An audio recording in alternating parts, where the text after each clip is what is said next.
Matthew 26. When Jesus had finished all these sayings, he said to his disciples, "You know that after 2 days the Passover is coming, and the Son of Man will be delivered up to be crucified."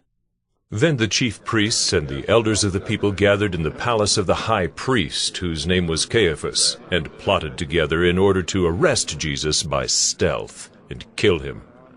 But they said, "Not during the feast, lest there be an uproar among the people." Now when Jesus was at Bethany in the house of Simon the leper, a woman came up to him with an alabaster flask of very expensive ointment, and she poured it on his head as he reclined at table. And when the disciples saw it, they were indignant, saying, "Why this waste? For this could have been sold for a large sum and given to the poor." But Jesus, aware of this, said to them, "Why do you trouble the woman? For she has done a beautiful thing to me. For you always have the poor with you, but you will not always have me. In pouring this ointment on my body, she has done it to prepare me for burial. Truly I say to you, wherever this gospel is proclaimed in the whole world, what she has done will also be told in memory of her." Then one of the 12, whose name was Judas Iscariot, went to the chief priests and said, "What will you give me if I deliver him over to you?" And they paid him 30 pieces of silver. And from that moment he sought an opportunity to betray him. Now, on the first day of unleavened bread, the disciples came to Jesus, saying, "Where will you have us prepare for you to eat the Passover?" He said, "Go into the city to a certain man and say to him, 'The teacher says, my time is at hand. I will keep the Passover at your house with my disciples.'" And the disciples did as Jesus had directed them, and they prepared the Passover. When it was evening, he reclined at table with the 12. And as they were eating, he said, "Truly I say to you, one of you will betray me." And they were very sorrowful and began to say to him one after another, "Is it I, Lord?" He answered, "He who has dipped his hand in the dish with me will betray me. The Son of Man goes, as it is written of him. But woe to that man by whom the Son of Man is betrayed. It would have been better for that man if he had not been born." Judas, who would betray him, answered, "Is it I, Rabbi?" He said to him, "You have said so." Now as they were eating, Jesus took bread, and after blessing it, broke it, and gave it to the disciples, and said, "Take, eat. This is my body." And he took a cup, and when he had given thanks, he gave it to them, saying, "Drink of it, all of you. For this is my blood of the covenant, which is poured out for many for the forgiveness of sins. I tell you, I will not drink again of this fruit of the vine until that day when I drink it new with you in my Father's kingdom." And when they had sung a hymn, they went out to the Mount of Olives. Then Jesus said to them, "You will all fall away because of me this night, for it is written, 'I will strike the shepherd, and the sheep of the flock will be scattered.'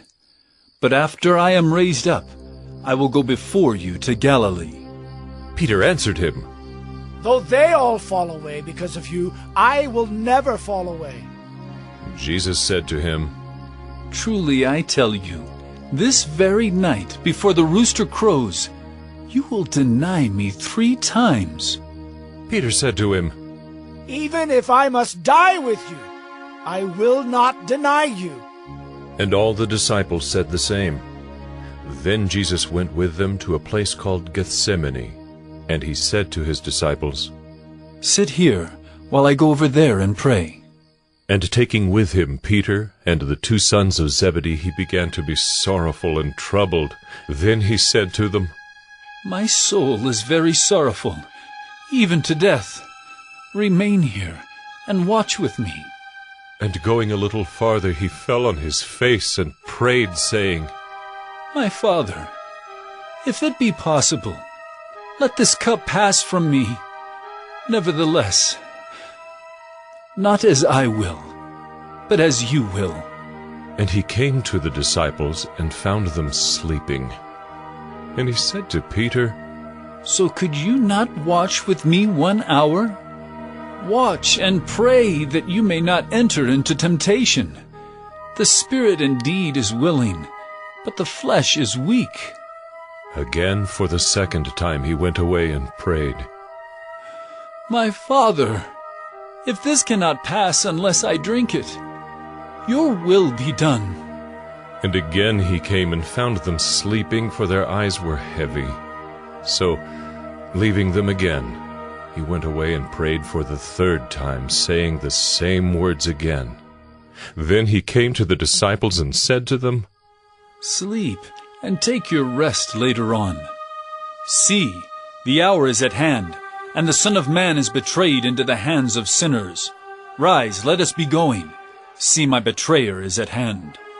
While he was still speaking, Judas came, one of the 12, and with him a great crowd with swords and clubs from the chief priests and the elders of the people. Now the betrayer had given them a sign, saying, The one who will kiss is the man. Seize him. And he came up to Jesus at once and said, Greetings, Rabbi. And he kissed him. Jesus said to him, Friend, do what you came to do. Then they came up and laid hands on Jesus and seized him. And behold, one of those who were with Jesus stretched out his hand and drew his sword and struck the servant of the high priest and cut off his ear. Then Jesus said to him, Put your sword back into its place, for all who take the sword will perish by the sword. Do you think that I cannot appeal to my Father, and he will at once send me more than 12 legions of angels? But how then should the Scriptures be fulfilled, that it must be so? At that hour Jesus said to the crowds, Have you come out as against a robber, with swords and clubs to capture me? Day after day I sat in the temple teaching, and you did not seize me. But all this has taken place that the Scriptures of the prophets might be fulfilled. Then all the disciples left him and fled. Then those who had seized Jesus led him to Caiaphas the high priest, where the scribes and the elders had gathered. And Peter was following him at a distance, as far as the courtyard of the high priest, and going inside he sat with the guards to see the end. Now the chief priests and the whole council were seeking false testimony against Jesus, that they might put him to death. But they found none, though many false witnesses came forward. At last 2 came forward and said, This man said, I am able to destroy the temple of God and to rebuild it in 3 days. And the high priest stood up and said, Have you no answer to make? What is it that these men testify against you? But Jesus remained silent. And the high priest said to him, I adjure you by the living God, tell us if you are the Christ, the Son of God. Jesus said to him, You have said so, but I tell you, from now on you will see the Son of Man seated at the right hand of power, and coming on the clouds of heaven. Then the high priest tore his robes and said, He has uttered blasphemy!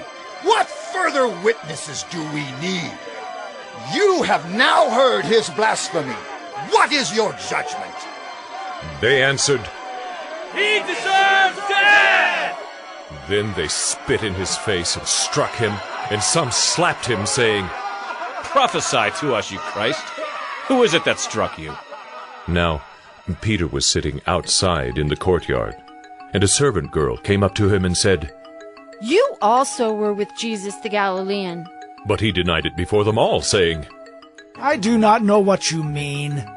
And when he went out to the entrance, another servant girl saw him, and she said to the bystanders, This man was with Jesus of Nazareth. And again he denied it, with an oath. I do not know the man.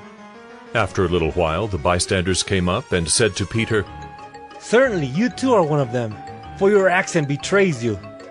Then he began to invoke a curse on himself, and to swear. I do not know the man. And immediately the rooster crowed, and Peter remembered the saying of Jesus, Before the rooster crows, you will deny me 3 times. And he went out and wept bitterly.